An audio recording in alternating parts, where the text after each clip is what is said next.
इस कार्यक्रम के पुण्यार्जक हैं एक बार लगेगा तो 7 पुश्तों तक चलेगा। वंडर सीमेंट, फर्क नजर आएगा।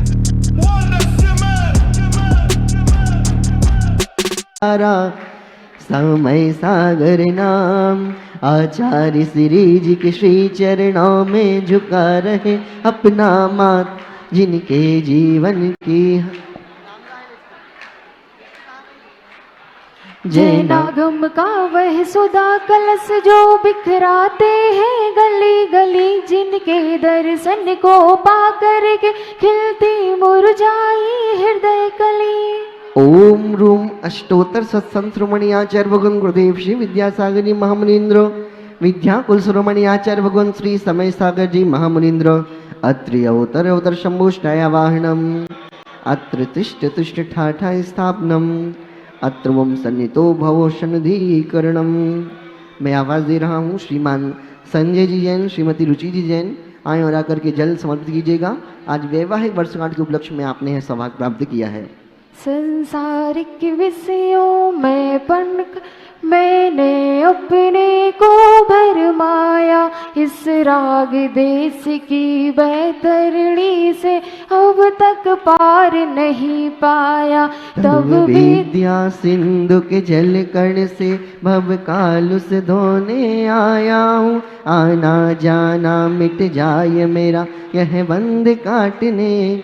ओम रूम अष्टोत्तर सदाचार्य भगवान गुरुदेव श्री विद्यासागर महाराज आचार्य भगवान श्री समय सागर मुद्राय संसार जन्म जन्मत विनाशनाय जलम निर्वामति। रुद्र नल में जल जल कर अपना सर्वस्व लुटाया, निज शांति स्वरूप न जान सका जीवन भर इसे बुलाया। चंदन सम शीतलता पाने अवसर ने तुम्हारी आया हूँ, संसार ताप मिट जाए मेरा चंदन बंधन को लाया हूँ। ओम रूम अष्टोत्तर सदाचार्य भगवान गुरुदेव श्री विद्यासागर महाराज आचार्य भगवान श्री समय सागर मुद्राय संसार ताप विनाशनाय चंद्रम निर्वामति। अक्षर समर्पित करने के लिए आवाज दे रहा हूँ हमारी ट्रस्ट के पूर्व अध्यक्ष श्रीमान सनत जी वर्धा जी।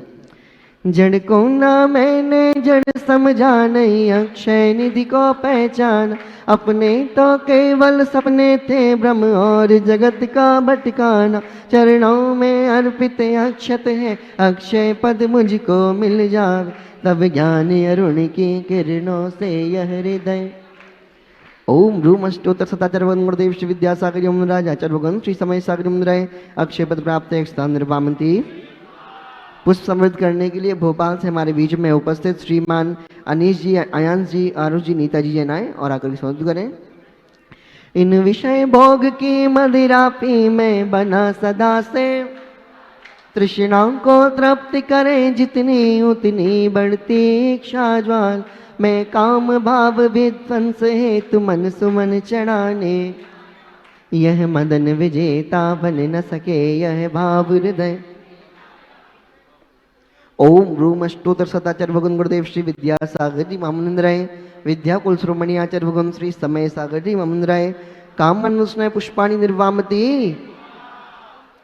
आइएगा नैवेद्य समर्पित करने के लिए लक्ष्मी नगर महिला मंडल उपस्थित हैं। आए इस क्षुधा रोग की व्यथा कथा वो मैं कहता आया, अति भक्ष्य अभक्ष्य बके फिर भी मन तृप्त नहीं, नैवेद्य समर्पित करके मैं तृष्णा की भूख मिटाऊंगा और अधिक ना भटक सकूं यह। ओम रूम अष्टोत्तर सदाचार्य भगवान गुरुदेव श्री विद्यासागर जी महाराज आचार्य भगवान श्री समय सागर महाराज क्षुधा रोग विनाशनाय नैवेद्यम निर्वामति। दीप समर्पित करने के लिए सकल दिगंबर जैन समाज जवेरा आए और आकर के समर्पित कीजिएगा दीप।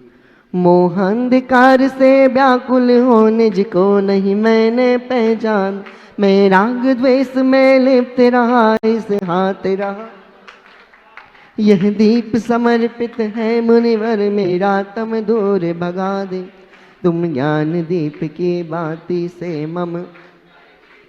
ओम रूम अष्टोत्तर सदाचार्य भगवान गुरुदेव श्री विद्यासागर महाराज आचार्य भगवान श्री समय सागर महाराज महामोहन कर्मनाशनाय दीपम निर्वामति। बीच में उपस्थित हैं ब्रह्मचारी संदीप भैया जी जवेरा और आपके परिवारजन, आप सभी आए और आकर के पुनः सौभाग्य प्राप्त करें।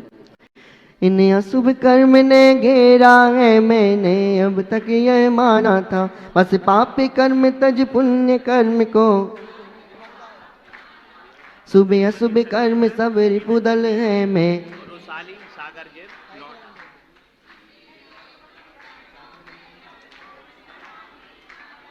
ओम रूम अष्टोत्तर सदाचार्य भगवान गुरुदेव श्री विद्यासागर जी महाराज, आचार्य भगवान श्री समय सागर जी महाराज अष्टक्रमदायनाय धूपम निर्वामती। फल समर्पित कीजिएगा। नौहटा से हमारे बीच में श्रीमती संगीता जी, शीतल चंद जी जैन और सागर वाले श्रीपाल जैन समस्त परिवार। भोगों को इतना भोगा कि खुद को ही भोग बना डाला, साध्य और साधन का अंतर मैंने आज मिटा डाला, मैं चिदानंद में लीन रहूं, पूजा का यह फल पाना था जिनके द्वारा वह मिल बैठा मुझे। ओम रूम अष्टोत्तर सदाचार्य गुरुदेव श्री विद्यासागर जी महाराज भगवान श्री समय सागर जी महाराज मामुक्षुल प्राप्तये फलम निर्वामति। अर्घ समाप्त करने के लिए हमारे बीच में सदर से आइए श्रावक वर्ग। जग के वैभव को पा करके निस दिन कैसा मस्त रहा, चारों गतियों की ठोकर को खाने में ही मैं हूँ स्वतंत्र ज्ञाता दृष्टा, मेरा पर से क्या नाता, कैसे अनर्घ्य पद पा जाऊं यह। ओम रूम अष्टोत्तर सदाचार्य भगवान गुरुदेव श्री विद्यासागर महाराज आचार्य भगवान श्री समय सागर जी महाराज पुत्राप्तेर्गम निर्वामती। जय माला के लिए पुनः आवाज दे रहा हूँ सकल दिगंबर जैन समाज जवेरा। भावों की निर्मल सरिता में अब गाहन करने आया हूँ मेरा। और भी कोई बाहर से आए हो तो वो भी आ जाए। हे तपो मूर्ति है आराधक है योगीश्वर है, यह अरुण कामना देख सके युग युग तक। जिनकी चर्या में चर्चा में श्री मूलाचार्य समाया, श्री शांतिवीर शिव ज्ञान तथा विद्यासागर जिसे जयवंत रहो इस धरती पर हम भक्तों का आचार्य समय सागर भगवन यह। ओम रूम अष्टोत्तर सद आचार्य भगवान श्री विद्यासागर जी महाराज विद्याकुल शिरोमणि श्री समय सागर जी महाराज आपके पावन श्री चरणों में हम सभी का त्रैवार नमोस्तु नमोस्तु नमो सहित जला दी जय माला पुनर्घम निर्वामते। जय बोली आचार्य भगवान गुरुदेव श्री विद्यासागर जी महाराज की, विद्याकुल शिरोमणि आचार्य भगवान श्री समय सागर जी महाराज की जयकारा गुरुदेव का। चलें सभी अपने स्थान पर शीघ्र से व्यवस्थित होइएगा। आज हमारे बीच में सकल दिगंबर जैन समाज जवेरा उपस्थित है। आइए श्रीफल भेंट करके पूज्य गुरुदेव का मंगल आशीष प्राप्त कीजिएगा। हमारे बीच में उपस्थित हैं आज संस्कृत एवं न्याय के प्रकांड विद्वान जो कि श्री आचार्य ज्ञान सागर जी महाविद्यालय के प्राचार्य पद पर शोभित रहे हैं, ऐसे ब्रह्मचारी अनिल भैया जी और साथ में ब्रह्मचारी धर्मेंद्र भैया जी आपसे निवेदन आए और आचार्य भगवान के कर कमलों में मां जिनवानी भेंट करने का सौभाग्य प्राप्त करें। संस्कृत एवं न्याय के क्षेत्र में आपने महारत हासिल की है, ऐसे विद्वानद्वय पूज्य आचार्य भगवान के पावन कर कमलों में मां जिनवानी भेंट करते हुए। इसके उपरांत मैं आवाज दे रहा हूँ हमारे ट्रस्ट के पूर्व अध्यक्ष श्रीमान सनत जी जैन बरधा वाले, आप भी सपरिवार आए और आकर के पूज्य आचार्य भगवान के कर कमलों में मां जिनवानी भेंट करने का सौभाग्य प्राप्त करें। भैया ऊपर कोई ना आए, देखें व्यवस्था बनाए। सकल दिगंबर जैन समाज जवेरा की ओर से शास्त्र भेंट करने का सौभाग्य प्राप्त कर रहे हैं। आइए दो लोग ही आए। हाँ ब्रह्मचारी संजीव भैया सहित आ जाएं। चलें अब अंतिम नाम श्री अनीश जी, अयान जी, आरो जी, निदा जी भोपाल से उपस्थित हैं। आप भी आकर के शास्त्र भेंट करने का सौभाग्य प्राप्त करें। चलिएगा चरण ना छुए, निवेदन है। चलें अब सभी से निवेदन, सभी व्यवस्थित हो जाए। चलिए आइएगा और अब चले आए और अब हम सभी मिलकर के पूज्य आचार्य भगवान के श्री चरणों की ओर पहुंचेंगे और निवेदन करेंगे। चले मंच खाली कर दें, पहले व्यवस्थित हो जाए। चले अपने सभी हाथों को जोड़िएगा और हे आचार्य भगवान आपके श्री चरणों में नमोस्तु नमोस्तु नमोस्तु। भगवान आपकी मंगलमयी दिव्य दिशा हम सभी को प्राप्त होवे, ऐसी मंगल भावना के साथ आचार्य भगवान नमोस्तु नमोस्तु। ओम नमः सिद्धेभ्यः। ओम नमः सिद्धेभ्यः। ओम नमः सिद्धेभ्यः। नमः श्री वर्धमानाय निर्धूत कलिलात्मने सालोकानां त्रिलोकानां यद विद्या दर्पणायते। अहिंसा परमो धर्म की, महावीर भगवान की। प्रातः स्मरणीय परम पूजाचार्य गुरुवर श्री विद्यासागर जी मुनि महाराज की जय।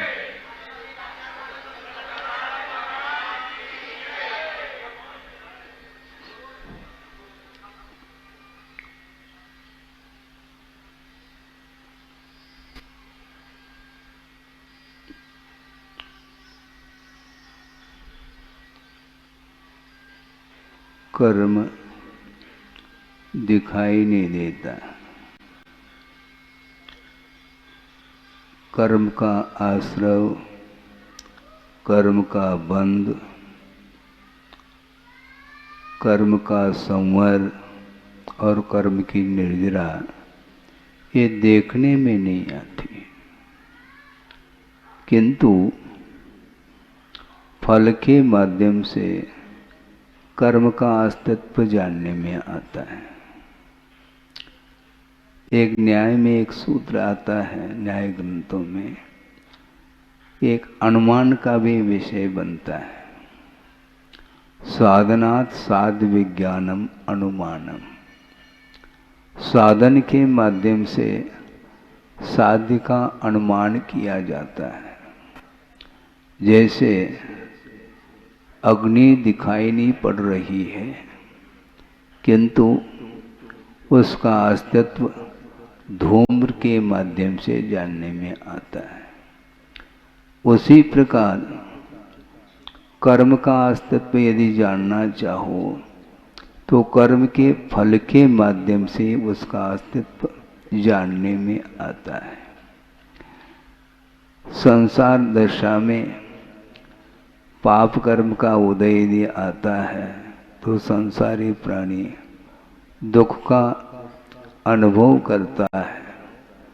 यदि पुण्य कर्म का उदय आता है तो सुख का अनुभव करता है।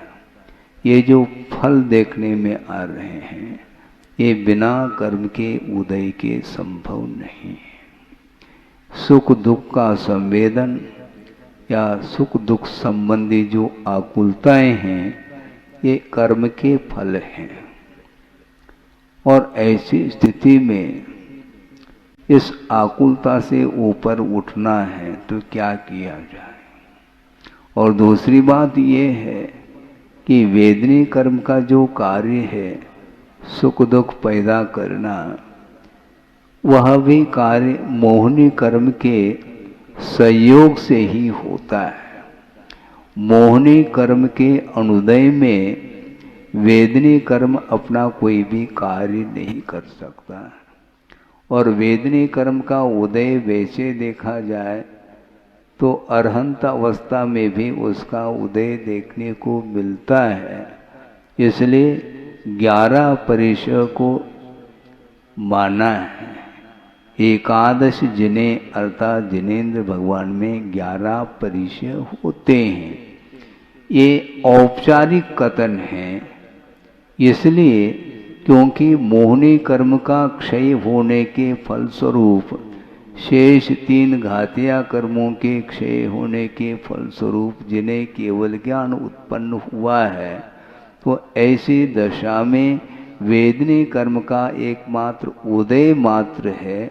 उसका कोई भी कार्य इसलिए देखने में नहीं आता क्योंकि मोहनी का संयोग नहीं है।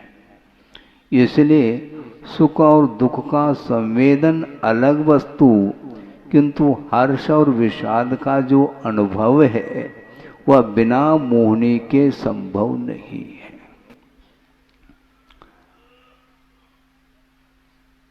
मान लो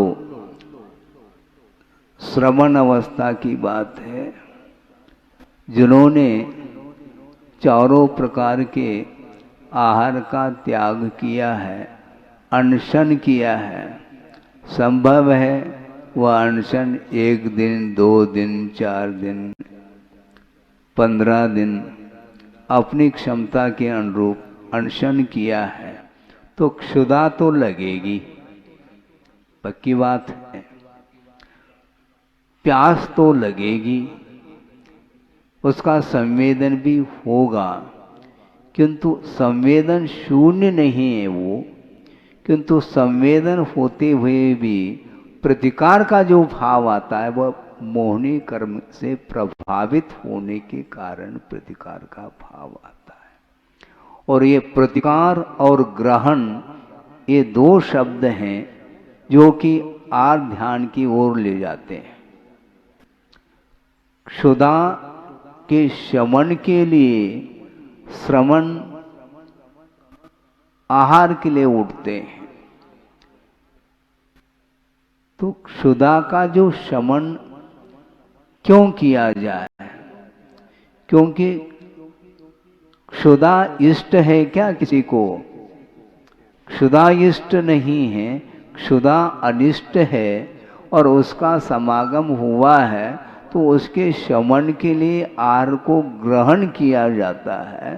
तो ये सारे सारे कार्य बिना मोहनी कर्म के संभव नहीं है। वेदन होना अलग वस्तु, सुख दुख का संवेदन होना अलग वस्तु, किंतु प्रतिकार का भाव करना और ग्रहण का भाव करना ये बिना मोहनी कर्म के योग के संभव नहीं है। इसलिए मोहनी कर्म का अभाव वहाँ पर हुआ है, कहाँ पर? 13वें गुणस्थान में। और वेदनी कर्म का उदय होते हुए भी वो 11 परिचय एकमात्र अस्तित्व के अपेक्षा से माना है, उदय के अपेक्षा से माना है, न कि 13वें गुणस्थान वर्ते केवली भगवान कौलाहार लेते हों, ऐसा नहीं। तो ये ग्रहण का भाव और प्रतिकार का भाव, ये दोनों भाव मोह के आश्रित है। बिना इच्छा के कोई कार्य होता नहीं।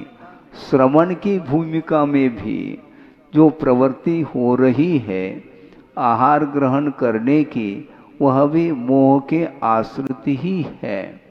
हाँ, ये बात अलग है कि आहार लेने का उद्देश्य जो है वह रत्नत्रय के पालन करने के उद्देश्य को लेकर के वो क्रिया चल रही है। संयमठम, ध्यानठम, ध्यान के लिए, संयम के अनुपालन के लिए, वैयावृत्ति के लिए, स्वाध्याय आदि जो 6 आवश्यक हैं, इनको सुचारू रूप से करने के लिए आहार को ग्रहण करना आवश्यक पड़ रहा है। किंतु आहार ग्रहण करना ये बिना संज्ञा के संभव नहीं है।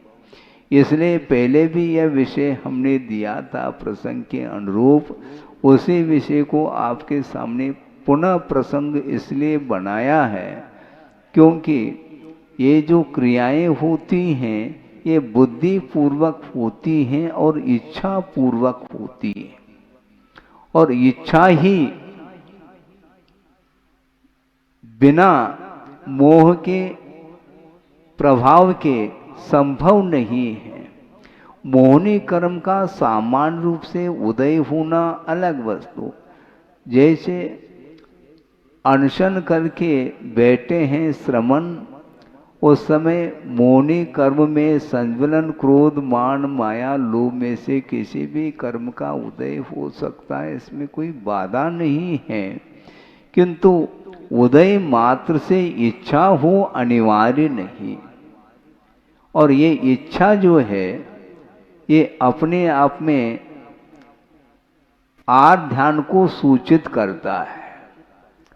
धर्म ध्यान और आर्ध ध्यान को पकड़ना बहुत कठिन है। गुरुदेव के सामने किसी सज्जन ने जिज्ञासा रखी कि महाराज धर्म ध्यान का क्या स्वरूप है। गुरुदेव ने ये कहा कि धर्म ध्यान के स्वरूप को समझने की अपेक्षा से आर्ध ध्यान का स्वरूप यदि ज्ञात हो जाए तो काफी है, क्योंकि इष्ट और अनिष्ट जो पदार्थ हैं, पदार्थ इष्टानिष्ट नहीं, उन पदार्थों को लेकर के इष्टानिष्ट की जो परिकल्पना होती है, प्रतिकार का भाव आ जाता है और ग्रहण भाव आ जाता है, इसी का नाम आर्ध्यान है। इष्ट का वियोग हुआ, अनिष्ट का संयोग हुआ, इसके कारण आर्ध्यान की परिणति बनती है। इसलिए आर्ध्यान का स्वरूप समझ में आ जाए तो आर्ध्यान से बचने का जो पुरुषार्थ करेगा वही धर्म ध्यान कर पाएगा।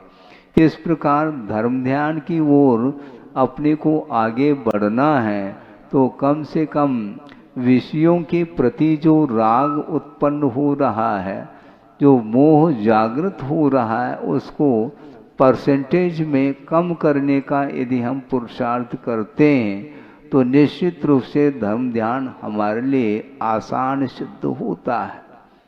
उसके बिना संभव नहीं है। आप पूजन करने के लिए बैठे हैं, अभिषेक करने के लिए खड़े हैं, वहाँ पर जाप अनुष्ठान आदि कर रहे हैं, स्वाध्याय आदि कर रहे हैं मंदिर में जा कर के, तो वहाँ पर विषय याद नहीं आते। वहाँ पर उपयोग आपका प्रभु की आराधना करने में लगा हुआ है, इसलिए पंचेंद्रिय के विषयों की ओर उपयोग आपका नहीं जा रहा है। इसलिए वह धर्म ध्यान का एकमात्र, उसको क्या कहें, धर्म ध्यान वह कर रहा है। धर्म ध्यान की भूमिका में जो संवेदन होता है उस समय विषय याद नहीं आते। पंचेंद्र के विषयों को लेकर के इष्टानिष्ट की परिकल्पना होती है, इसलिए उससे ऊपर उठने का हमें प्रयास करना चाहिए। हाँ, अपनी अपनी भूमिका के अनुरूप सही, किंतु उद्देश्य सबका एक ही होता है। सम्यक दृष्टि चाहे वह अविरत सम्यक दृष्टि भी क्यों न हो, उसका उद्देश्य भी क्या है, आखिर मोक्ष को प्राप्त करना, यही उसका उद्देश्य है। उसी उद्देश्य को लेकर के उसने सम्यक दर्शन को भी उत्पन्न किया है पुरुषार्थ के बल पर। अब रही बात असंयम की भूमिका में होने के कारण विषय फिर भी उसके लिए रुच रहे हैं, किंतु रुचते हुए भी उसमें जो अनुपात है वह कम होता चला जा रहा है। मिथ्या दृष्टि के आचरण में, सम्यक दृष्टि के आचरण में बड़ा अंतर देखने को मिलता है। जो अनंत आशा है वह आशा समाप्त हो चुकी है अविरत सम्यक दृष्टि की, और धीरे धीरे यदि वह अनुवृत्ति की ओर और बढ़ता चला जाता है तो राग की मात्रा और कम होती होती चली जाती है। और महाव्रत को अंगीकार कर लें तो फिर कहना ही क्या है। उसके लिए अब विषय रुचेंगे नहीं, बल्कि आहार की क्रिया को संपन्न करते हुए भी रत्नत्रय की पालन करने के लिए इस उद्देश्य को लेकर के, प्रयोजन को लेकर के उस क्रिया को संपन्न करता है। इसलिए गुरुदेव ने एक बहुत अच्छी बात कही थी, वह ये है कि श्रमण लोग आहार की चर्या करते समय भी उस समय स्वाध्याय कर रहे हैं। आप सुन रहे हैं, मुनि महाराज खड़े होकर के करपात्र में आहार लेते हुए भी उस समय वो स्वाध्याय कर रहे हैं, क्योंकि मूलाचार के अनुरूप ही उस आहार क्रिया को संपन्न करते हैं। इसलिए अंतराय का पालन करना होता है। येषणा समिति के अनुरूप आहार लेते हैं और उसमें ग्रास जब मुख में पहुंच जाता है उस समय भी रसनेन्द्रिय के विजय की अपेक्षा से उपयोग उनका जाता है। इसलिए वो आहार की क्रिया होते हुए भी वस्तुतः आगम के अनुरूप वो चर्या का पालन कर रहे हैं, इसलिए इंद्रिय विजय भी वहाँ पर हो रहा है। रसनेन्द्रिय विजय के साथ उस आहार को ग्रहण किया जा रहा है, क्या यह सामान्य गृहस्थ के लिए संभव है क्या? नहीं। इंद्रिय पोषण के लिए अथवा शरीर को पुष्ट बनाने के लिए श्रमण लोग आहार की क्रिया नहीं करते, किंतु संयम का अनुपालन करना उनका ध्येय है। इसलिए शरीर के प्रति थोड़ी सी दृष्टि गई है। इसको मध्यम कहा है आचार्यों ने। उत्तम तो आत्मचिंतन है, किंतु आत्मचिंतन करने के लिए साधनभूत जो शरीर है उसको भी सुरक्षित रखना अनिवार्य हो जाता है।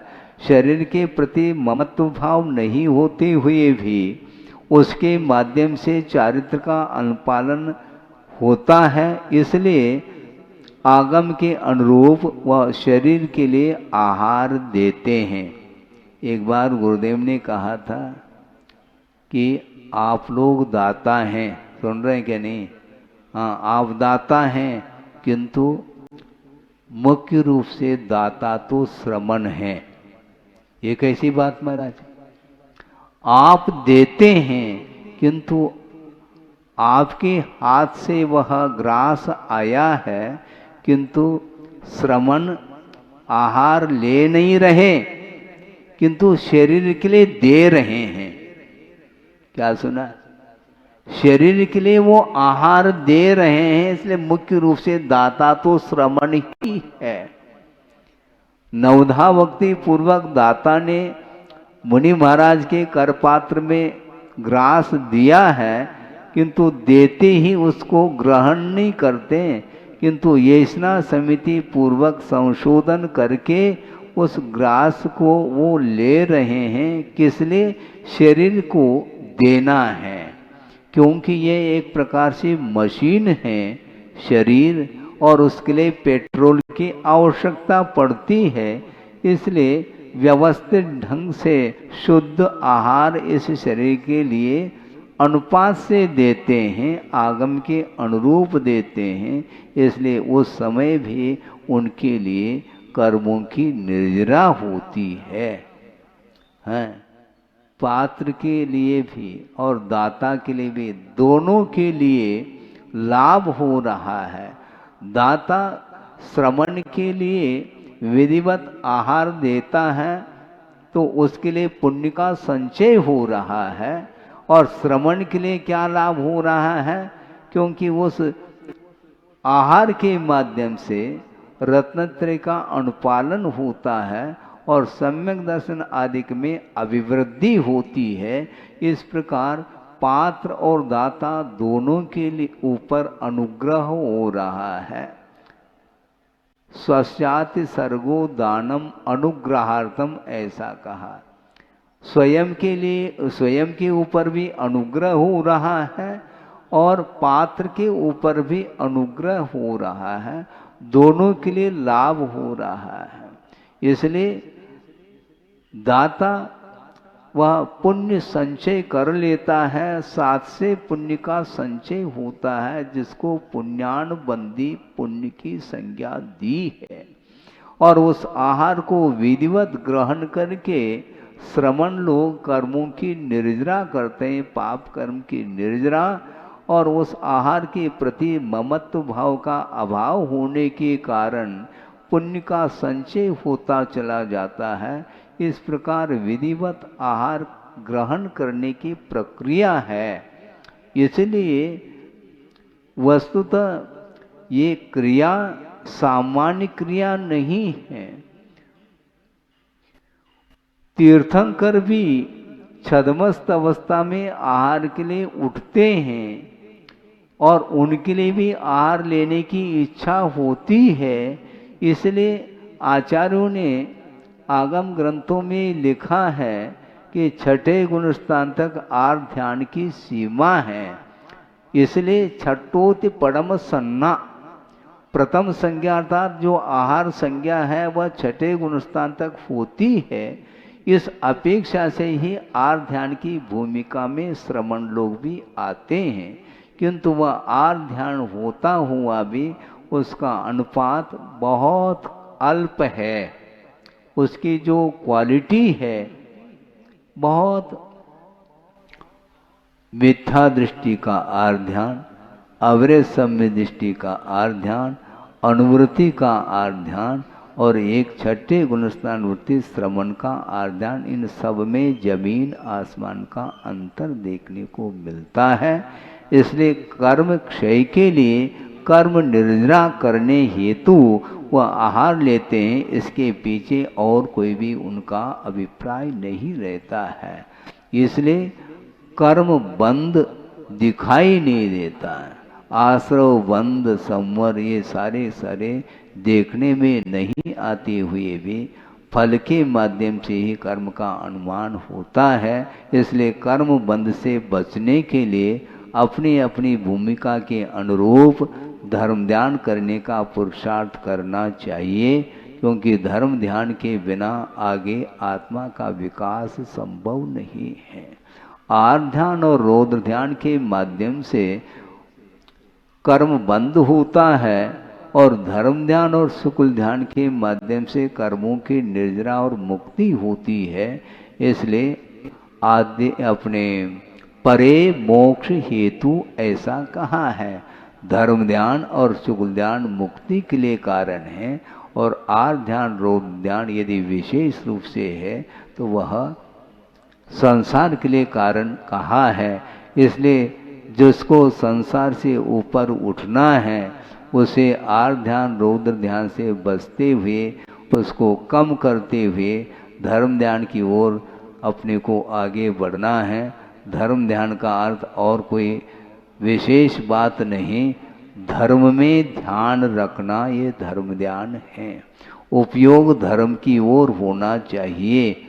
वस्तु का जो स्वरूप है वह धर्म है, उस ओर जिसकी दृष्टि होती है तो निश्चित रूप से रागादिक भावों का नियम रूप से अपनी भूमिका के अनुरूप वह रागादिक भाव कम होते चले जाते हैं और उसके माध्यम से आत्मा की उन्नति होती है। इसलिए अनंत काल से मोह के अधीन होता हुआ संसारी प्राणी अन्यान्य वस्तुओं को लेकर के हमेशा इष्टानिष्ट की परिकल्पना करता है। मेरे तेरे का भाव उसके अंदर आता है। ये जब तक आता रहेगा तब तक वह स्वामित्व भाव से, कर्तृत्व भाव और भोक्तृत्व भाव से ऊपर नहीं उठ सकता।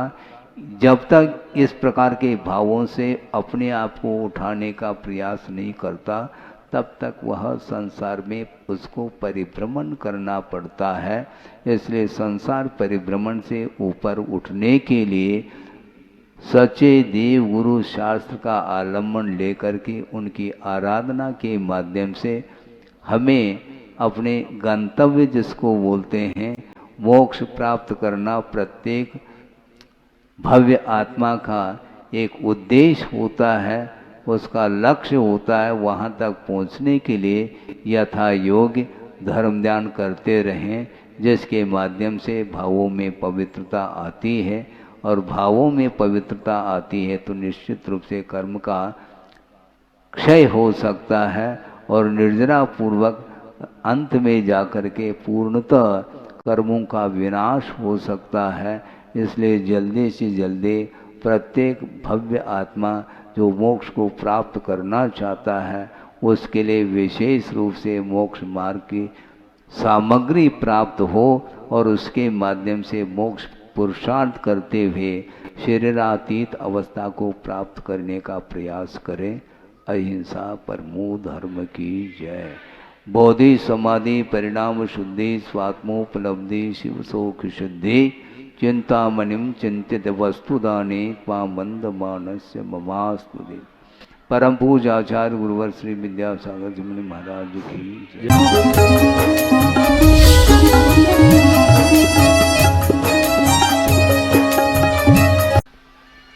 ओम नमः सिद्धेभ्यः, ओम नमः सिद्धेभ्यः, ओम नमः सिद्धेभ्यः। नमः श्री वर्धमानाय निर्धूत कलिलात्मने सालोकानां त्रिलोकानां यद् विद्या दर्पणायते। अहिंसा परमो धर्म की, महावीर भगवान की। प्रातः स्मरणीय परम पूजाचार्य गुरुवर श्री विद्यासागर जी मुनि महाराज की जय।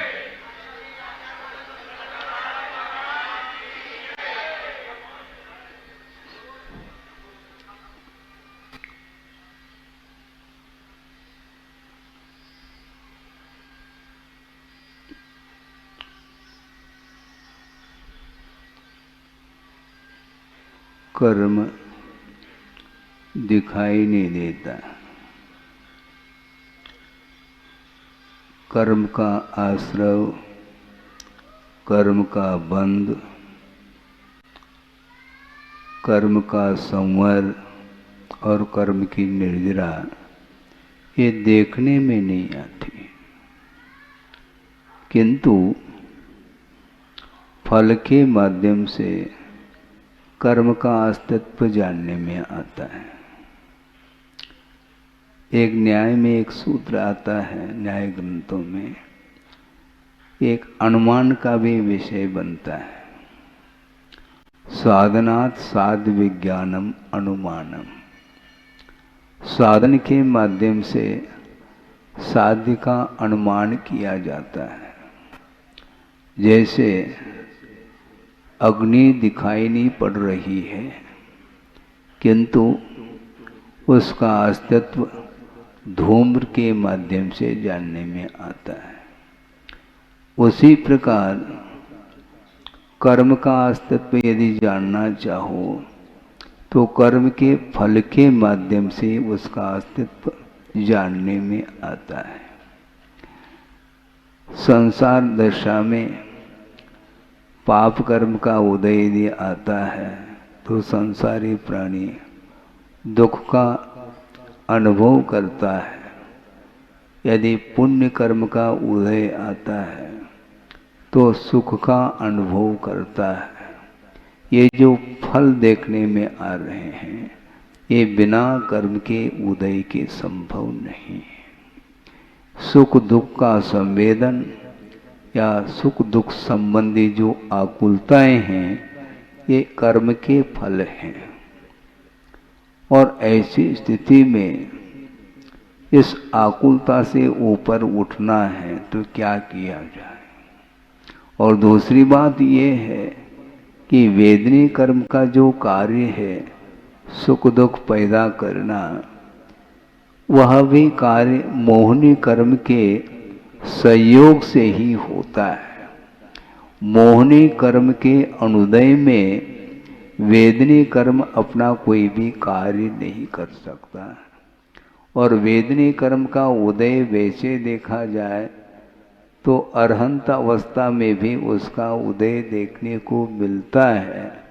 इसलिए 11 परिचय को माना है। एकादश जिन्हें अर्थात जिनेंद्र भगवान में 11 परिचय होते हैं। ये औपचारिक कथन है, इसलिए क्योंकि मोहनी कर्म का क्षय होने के फलस्वरूप शेष 3 घातिया कर्मों के क्षय होने के फलस्वरूप जिन्हें केवल ज्ञान उत्पन्न हुआ है, तो ऐसी दशा में वेदनी कर्म का एकमात्र उदय मात्र है। उसका कोई भी कार्य इसलिए देखने में नहीं आता क्योंकि मोहनी का संयोग नहीं है। इसलिए सुख और दुख का संवेदन अलग वस्तु, किंतु हर्ष और विषाद का जो अनुभव है वह बिना मोहनी के संभव नहीं है।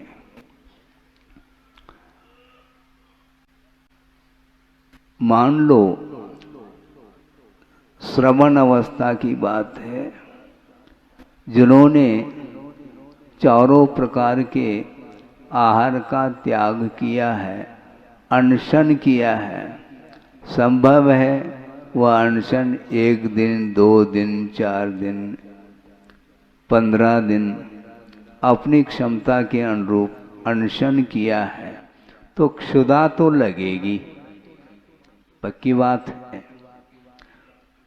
प्यास तो लगेगी, उसका संवेदन भी होगा, किंतु संवेदन शून्य नहीं है वो, किंतु संवेदन होते हुए भी प्रतिकार का जो भाव आता है वह मोहनी कर्म से प्रभावित होने के कारण प्रतिकार का भाव आता है।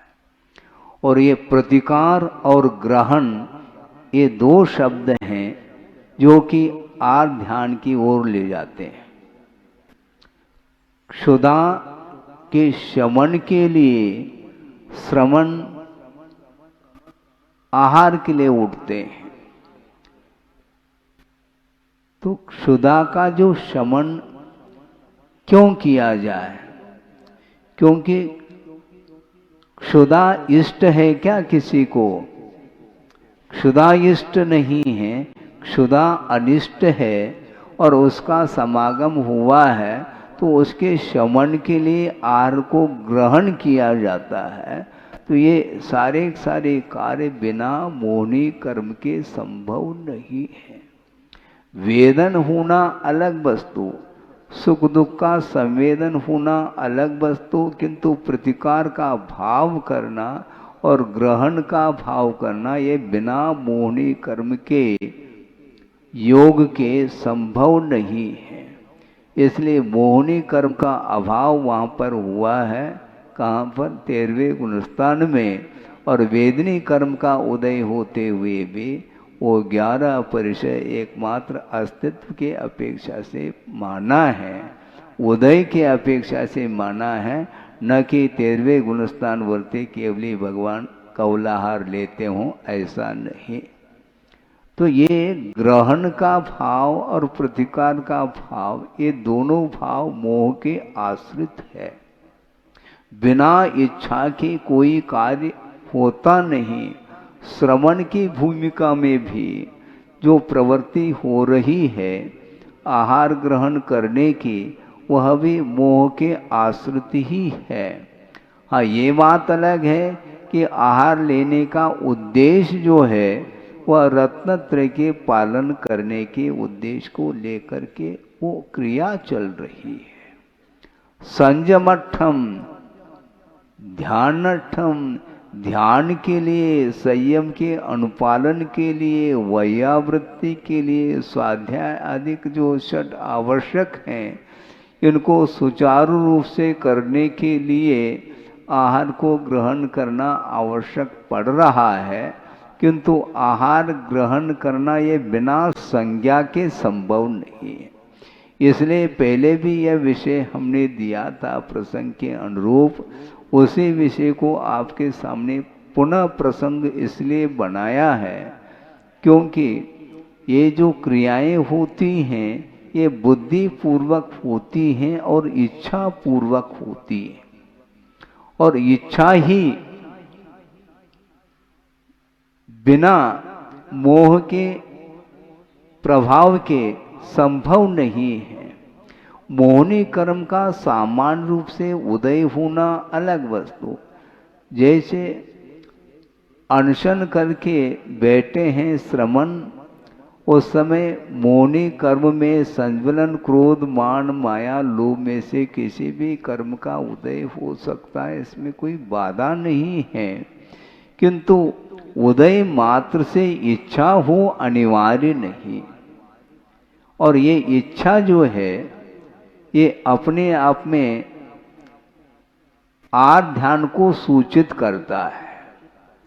धर्म ध्यान और आर्ध ध्यान को पकड़ना बहुत कठिन है। गुरुदेव के सामने किसी सज्जन ने जिज्ञासा रखी कि महाराज धर्म ध्यान का क्या स्वरूप है। गुरुदेव ने ये कहा कि धर्म ध्यान के स्वरूप को समझने की अपेक्षा से आर्ध ध्यान का स्वरूप यदि ज्ञात हो जाए तो काफी है। क्योंकि इष्ट और अनिष्ट जो पदार्थ हैं, पदार्थ इष्टानिष्ट नहीं, उन पदार्थों को लेकर के इष्टानिष्ट की जो परिकल्पना होती है, प्रतिकार का भाव आ जाता है और ग्रहण भाव आ जाता है, इसी का नाम आर्ध ध्यान है। इष्ट का वियोग हुआ, अनिष्ट का संयोग हुआ, इसके कारण आर्ध ध्यान की परिणति बनती है। इसलिए आर्ध ध्यान का स्वरूप समझ में आ जाए तो आर्ध ध्यान से बचने का जो पुरुषार्थ करेगा वही धर्म ध्यान कर पाएगा। इस प्रकार धर्म ध्यान की ओर अपने को आगे बढ़ना है तो कम से कम विषयों के प्रति जो राग उत्पन्न हो रहा है, जो मोह जागृत हो रहा है, उसको परसेंटेज में कम करने का यदि हम पुरुषार्थ करते हैं तो निश्चित रूप से धर्म ध्यान हमारे लिए आसान सिद्ध होता है। उसके बिना संभव नहीं है। आप पूजन करने के लिए बैठे हैं, अभिषेक करने के लिए खड़े हैं, वहाँ पर जाप अनुष्ठान आदि कर रहे हैं, स्वाध्याय आदि कर रहे हैं मंदिर में जा कर के, तो वहाँ पर विषय याद नहीं आते। वहाँ पर उपयोग आपका प्रभु की आराधना करने में लगा हुआ है, इसलिए पंचेंद्रिय के विषयों की ओर उपयोग आपका नहीं जा रहा है, इसलिए वह धर्म ध्यान का एकमात्र उसको क्या कहें धर्म ध्यान वह कर रहा है। धर्म ध्यान की भूमिका में जो संवेदन होता है उस समय विषय याद नहीं आते। पंचेंद्र के विषयों को लेकर के इष्टानिष्ट की परिकल्पना होती है, इसलिए उससे ऊपर उठने का हमें प्रयास करना चाहिए। हाँ, अपनी अपनी भूमिका के अनुरूप सही, किंतु उद्देश्य सबका एक ही होता है। सम्यक दृष्टि चाहे वह अविरत सम्यक दृष्टि भी क्यों न हो, उसका उद्देश्य भी क्या है? आखिर मोक्ष को प्राप्त करना, यही उसका उद्देश्य है। उसी उद्देश्य को लेकर के उसने सम्यक दर्शन को भी उत्पन्न किया है पुरुषार्थ के बल पर। अब रही बात असंयम की भूमिका में होने के कारण विषय फिर भी उसके लिए रुच रहे हैं, किंतु रुचते हुए भी उसमें जो अनुपात है वह कम होता चला जा रहा है। मिथ्या दृष्टि के आचरण में सम्यक दृष्टि के आचरण में बड़ा अंतर देखने को मिलता है। जो अनंत आशा है वह आशा समाप्त हो चुकी है अविरत सम्यक दृष्टि की, और धीरे धीरे यदि वह अनुवृत्ति की ओर और बढ़ता चला जाता है तो राग की मात्रा और कम होती होती चली जाती है, और महाव्रत को अंगीकार कर लें तो फिर कहना ही क्या है। उसके लिए अब विषय रुचेंगे नहीं, बल्कि आहार की क्रिया को संपन्न करते हुए भी रत्नत्रय की पालन करने के लिए इस उद्देश्य को लेकर के, प्रयोजन को लेकर के उस क्रिया को संपन्न करता है। इसलिए गुरुदेव ने एक बहुत अच्छी बात कही थी, वह ये है कि श्रमण लोग आहार की चर्या करते समय भी उस समय स्वाध्याय कर रहे हैं। आप सुन रहे हैं, मुनि महाराज खड़े होकर के करपात्र में आहार लेते हुए भी उस समय वो स्वाध्याय कर रहे हैं, क्योंकि मूलाचार के अनुरूप ही उस आहार क्रिया को संपन्न करते हैं। इसलिए अंतराय का पालन करना होता है। येषणा समिति के अनुरूप आहार लेते हैं, और उसमें ग्रास जब मुख में पहुंच जाता है उस समय भी रसनेन्द्रिय के विजय की अपेक्षा से उपयोग उनका जाता है। इसलिए वो आहार की क्रिया होते हुए भी वस्तुतः आगम के अनुरूप वो चर्या का पालन कर रहे हैं, इसलिए इंद्रिय विजय भी वहाँ पर हो रहा है। रसनेन्द्रिय विजय के साथ उस आहार को ग्रहण किया जा रहा है। क्या यह सामान्य गृहस्थ के लिए संभव है? क्या नहीं। इंद्रिय पोषण के लिए अथवा शरीर को पुष्ट बनाने के लिए श्रमण लोग आहार की क्रिया नहीं करते, किंतु संयम का अनुपालन करना उनका ध्येय है। इसलिए शरीर के प्रति थोड़ी सी दृष्टि गई है। इसको मध्यम कहा है आचार्यों ने। उत्तम तो आत्मचिंतन है, किंतु आत्मचिंतन करने के लिए साधनभूत जो शरीर है उसको भी सुरक्षित रखना अनिवार्य हो जाता है। शरीर के प्रति ममत्व भाव नहीं होते हुए भी उसके माध्यम से चारित्र का अनुपालन होता है। इसलिए आगम के अनुरूप वह शरीर के लिए आहार देते हैं। एक बार गुरुदेव ने कहा था कि आप लोग दाता हैं, सुन रहे हैं क्या नहीं? हाँ, आप दाता हैं, किंतु मुख्य रूप से दाता तो श्रमण है। ये कैसी बात महाराज? आप देते हैं, किंतु आपके हाथ से वह ग्रास आया है, किंतु श्रमण आहार ले नहीं रहे, किंतु शरीर के लिए दे रहे हैं। क्या सुना? शरीर के लिए वो आहार दे रहे हैं, इसलिए मुख्य रूप से दाता तो श्रमण ही है। नवधा भक्ति पूर्वक दाता ने मुनि महाराज के करपात्र में ग्रास दिया है, किंतु देते ही उसको ग्रहण नहीं करते, किंतु येषणा समिति पूर्वक संशोधन करके उस ग्रास को वो ले रहे हैं। किस लिए? शरीर को देना है, क्योंकि ये एक प्रकार से मशीन है शरीर, और उसके लिए पेट्रोल की आवश्यकता पड़ती है। इसलिए व्यवस्थित ढंग से शुद्ध आहार इस शरीर के लिए अनुपात से देते हैं, आगम के अनुरूप देते हैं। इसलिए उस समय भी उनके लिए कर्मों की निर्जरा होती है। पात्र के लिए भी और दाता के लिए भी, दोनों के लिए लाभ हो रहा है। दाता श्रमण के लिए विधिवत आहार देता है तो उसके लिए पुण्य का संचय हो रहा है, और श्रमण के लिए क्या लाभ हो रहा है? क्योंकि उस आहार के माध्यम से रत्नत्रय का अनुपालन होता है और सम्यक दर्शन आदि में अभिवृद्धि होती है। इस प्रकार पात्र और दाता दोनों के लिए ऊपर अनुग्रह हो रहा है। स्वस्याति सर्गो दानम अनुग्रहार्थम, ऐसा कहा। स्वयं के लिए, स्वयं के ऊपर भी अनुग्रह हो रहा है और पात्र के ऊपर भी अनुग्रह हो रहा है, दोनों के लिए लाभ हो रहा है।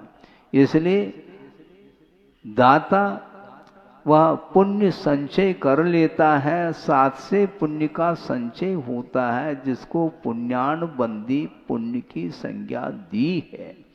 और उस आहार को विधिवत ग्रहण करके श्रमण लोग कर्मों की निर्जरा करते हैं, पाप कर्म की निर्जरा, और उस आहार के प्रति ममत्व भाव का अभाव होने के कारण पुण्य का संचय होता चला जाता है। इस प्रकार विधिवत आहार ग्रहण करने की प्रक्रिया है। इसलिए वस्तुतः ये क्रिया सामान्य क्रिया नहीं है। तीर्थंकर भी छद्मस्त अवस्था में आहार के लिए उठते हैं और उनके लिए भी आहार लेने की इच्छा होती है। इसलिए आचार्यों ने आगम ग्रंथों में लिखा है कि छठे गुणस्थान तक आहार ध्यान की सीमा है। इसलिए छठोति परम सन्ना, प्रथम संज्ञा अर्थात जो आहार संज्ञा है वह छठे गुणस्थान तक होती है। इस अपेक्षा से ही आहार ध्यान की भूमिका में श्रमण लोग भी आते हैं, किंतु वह आहार ध्यान होता हुआ भी उसका अनुपात बहुत अल्प है। उसकी जो क्वालिटी है बहुत मिथ्या दृष्टि का आहार ध्यान, अवरेज सम्य दृष्टि का आहार ध्यान, अनुवृत्ति का आहार ध्यान और एक छठे गुणस्थान वृत्ति श्रवण का आहार ध्यान, इन सब में जमीन आसमान का अंतर देखने को मिलता है। इसलिए कर्म क्षय के लिए कर्म निर्जरा करने हेतु वह आहार लेते हैं, इसके पीछे और कोई भी उनका अभिप्राय नहीं रहता है। इसलिए कर्म बंद दिखाई नहीं देता है। आश्रव बंद संवर ये सारे देखने में नहीं आते हुए भी फल के माध्यम से ही कर्म का अनुमान होता है। इसलिए कर्म बंध से बचने के लिए अपनी अपनी भूमिका के अनुरूप धर्म ध्यान करने का पुरुषार्थ करना चाहिए, क्योंकि धर्म ध्यान के बिना आगे आत्मा का विकास संभव नहीं है। आर्त ध्यान और रौद्र ध्यान के माध्यम से कर्म बंद होता है और धर्म ध्यान और शुक्ल ध्यान के माध्यम से कर्मों की निर्जरा और मुक्ति होती है। इसलिए आदि अपने परे मोक्ष हेतु ऐसा कहा है। धर्म ध्यान और शुक्ल ध्यान मुक्ति के लिए कारण है और आर्त ध्यान रौद्र ध्यान यदि विशेष रूप से है तो वह संसार के लिए कारण कहा है। इसलिए जिसको संसार से ऊपर उठना है उसे आर्त ध्यान रौद्र ध्यान से बचते हुए, उसको कम करते हुए धर्म ध्यान की ओर अपने को आगे बढ़ना है। धर्म ध्यान का अर्थ और कोई विशेष बात नहीं, धर्म में ध्यान रखना ये धर्म ध्यान है। उपयोग धर्म की ओर होना चाहिए। वस्तु का जो स्वरूप है वह धर्म है, उस ओर जिसकी दृष्टि होती है तो निश्चित रूप से रागादिक भावों का नियम रूप से अपनी भूमिका के अनुरूप वह रागादिक भाव कम होते चले जाते हैं और उसके माध्यम से आत्मा की उन्नति होती है। इसलिए अनंत काल से मोह के अधीन होता हुआ संसारी प्राणी अन्यान्य वस्तुओं को लेकर के हमेशा इष्टानिष्ट की परिकल्पना करता है। मेरे तेरे का भाव उसके अंदर आता है। ये जब तक आता रहेगा तब तक वह स्वामित्व भाव से, कर्तृत्व भाव और भोक्तृत्व भाव से ऊपर नहीं उठ सकता। जब तक इस प्रकार के भावों से अपने आप को उठाने का प्रयास नहीं करता तब तक वह संसार में उसको परिभ्रमण करना पड़ता है। इसलिए संसार परिभ्रमण से ऊपर उठने के लिए सच्चे देव गुरु शास्त्र का आलम्बन लेकर के उनकी आराधना के माध्यम से हमें अपने गंतव्य जिसको बोलते हैं मोक्ष प्राप्त करना प्रत्येक भव्य आत्मा का एक उद्देश्य होता है, उसका लक्ष्य होता है। वहाँ तक पहुँचने के लिए यथा योग्य धर्म ध्यान करते रहें, जिसके माध्यम से भावों में पवित्रता आती है और भावों में पवित्रता आती है तो निश्चित रूप से कर्म का क्षय हो सकता है और निर्जरा पूर्वक अंत में जाकर के पूर्णतः कर्मों का विनाश हो सकता है। इसलिए जल्दी से जल्दी प्रत्येक भव्य आत्मा जो मोक्ष को प्राप्त करना चाहता है उसके लिए विशेष रूप से मोक्ष मार्ग की सामग्री प्राप्त हो और उसके माध्यम से मोक्ष पुरुषार्थ करते हुए शरीरातीत अवस्था को प्राप्त करने का प्रयास करें। अहिंसा परमो धर्म की जय। बोधि समाधि परिणाम शुद्धि स्वात्मोपलब्धि शिव शोक शुद्धि चिंतामणिम चिंतित वस्तुदाने मंद मानस्य ममास्तुते। परम पूज्य आचार्य गुरुवर श्री विद्यासागर जी महाराज की जय। इस कार्यक्रम के पुण्यार्जक थे घर की लंबी इनिंग चाहिए, वंडर सीमेंट लगाइए। वंडर सीमेंट, फर्क नजर आएगा। सपने तब